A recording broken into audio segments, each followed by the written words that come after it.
Hey Abby, how you doing? So I'm a house husband, so that means I do the chores for the house during the day, and that includes sweeping up the dog hair for the day, because that's something you have to do every single day. Taking out the garbage. That also includes doing the laundry.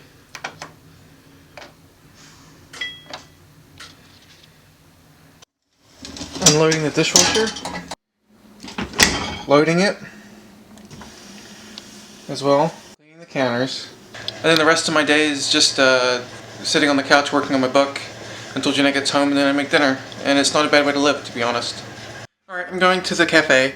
I'm going to spend a couple hours there and try and test out how I'm doing. And I just want to be around some people because I get a bit loopy when I'm not around people for most of the week. So that's my bike, and off I go. You wanna play? Lucy, bring the ball here. Good girl. Okay, ready? Oh, crud. Oops. Can I try that again? Lucy, Abby. Abby, give. Give. Come on. Thank you. Ready?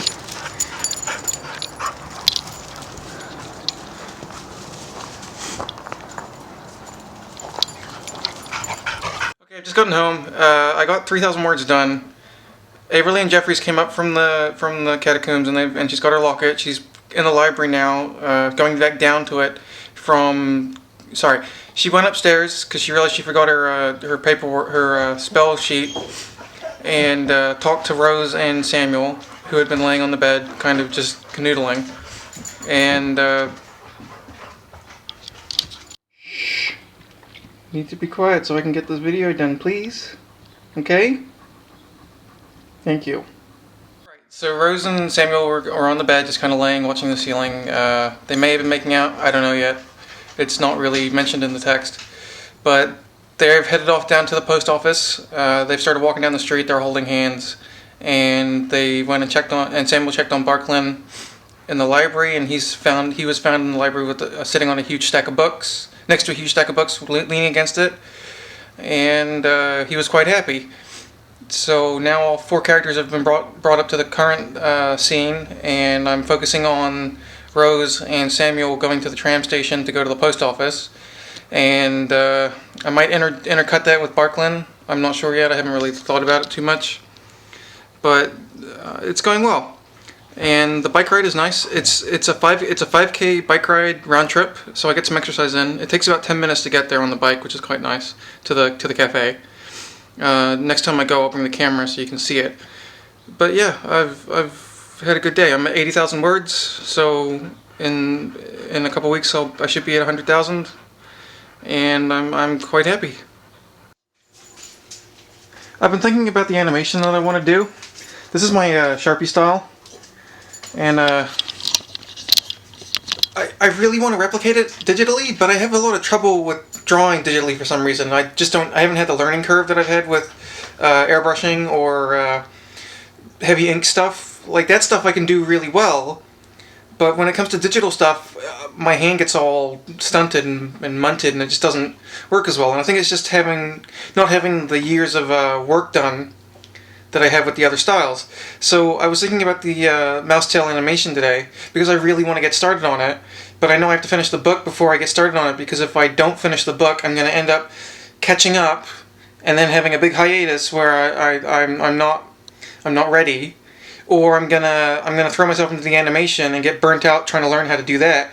And I mean, I've also got to do the voiceover acting myself because I don't have any money for anybody else to do it. And I think I want to narrate the book as a spoken word book. So I think if I do that, I can use that as the soundtrack for the animations. And from there, I should be able to at least have something usable and something that's not complete crap. And then it's just me buckling down and getting the animation sorted and just sitting there and drawing thousands and thousands of drawings and then learning how to mix the drawings with the with the voiceover and sound effects, and just it's going to be a whole learning process. I'm really psyched, but I'm worried I'm going to get started on the animation and not finish the book. So I got to focus on the book first. And I've got to draw it all on an iPad because that's what I've got. The computer that we have is Jeanette's, and I can't just commandeer it for everything I need. But I can use it for audio recording, I think, while she's at work. And probably find a copy of Flash if I can get it, or I'm not sure. But I know I have to do the drawings and on the iPad because that's what I've got. I mean, I could hand do it, but I don't have the money for the paper. So I might as well just learn to do it digitally and suck it up and make crappy animations for a while, and then just grind them out until I have something that's actually worth doing. And yeah, I mean, basically, the next year of my life is planning out. It's basically I learn how to animate. I put all my work into this, and I make a series that's worth watching. And I mean, if the story's written, then that's most of the work done. Then I just have to go through and edit the book and make sure it's legible. And once that's done, I can long format it and then just sit down and hopefully be able to afford a microphone that can carry sound, because the iPad microphone is kind of garbage for recording. But yeah, so my goal is finish the book, do some animation, hopefully make my name for myself with the animation, help Jeanette with her business, and see if we can get a lifestyle going where we're actually making money doing what we want to do, instead of just waiting for good stuff to happen, because we've had a lot of bad stuff happen in the last few years, like lots of bad stuff, and it's just kind of, we're done with it. We're kind of sick of having bad years.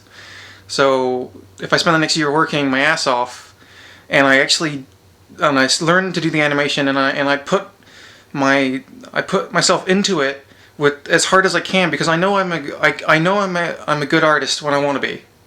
I just have to shut up and sit down and grind out the work. And I might have ADHD, and it might be 99% severe, but with that I get hyperfocus. So I might as well shut up, just make drawings I hate until I make something that I'm happy with, and then just painstakingly make the movies that I want to make. And I think what I'm going to do is I'll split the book into scenes, and then I'll animate the scenes, and then release the scenes as standalone animations in the series, because that'll break up the work to make it easier. It means I can do the whole book, and instead of having to like make a transcript and make a script for it, I can just literally just narrate the whole book and draw it out. And if I'm doing the voiceover narration myself, that cuts down on cost. All I have to do is pick up a microphone, and I think I can get a cheap one for $100. So maybe I can sell some artwork or something and buy that. And I mean, I'll record it in this room here, because this is my office, and it's also the piano room. And from there, I mean, we'll just see how well the animation does. And I'm probably going to spend the next couple of days drawing something, because I get the itch to draw. So I'll probably do character models for Rose or Samuel or Barklin or Averly, or maybe some of the ancillary characters. I haven't quite decided, but I know I want it to look realistic, but done in heavy ink style, because it's faster than my other styles, because I can paint like Chuck Close with an airbrush, in black and white at least. And so I can do fully realistic paintings, but I think doing it in a heavy ink style, it's well lit, and maybe in black and white, because that's how I think. For that, it would be good in black and white, but I'll probably add color. I don't know. It depends. It totally depends on how it looks. But yeah, once I've figured out what I want to do, and then once that's sorted and I have my plan done, and it's just going to be a year of hard work, really, really hard work, getting what I want to where I want it, and then maybe it'll be good enough to put on YouTube and make me some money, and then I won't have to rely on welfare to make a living. I mean, I might as well make something with my life instead of just sitting here trying to collect a check for being too ill to work. And if I can do it myself under my own power through the power of YouTube, I might as well, right? I mean, yeah. I mean, why not work hard, even if you're sick? I mean, nobody cares that you're sick. You might as well just work hard. I think tonight after the hike I'm gonna watch Secret of Nim and study the animation to see if it'll help me learn some of the ins and outs for what I need to do. I don't want to copy that style, but if it's realistic mice running around doing stuff, then I definitely want to learn from it, right? Alright, going on a hike, and then we're back for dinner. So we've done our walk, little hike around the trail, and then we went to Target.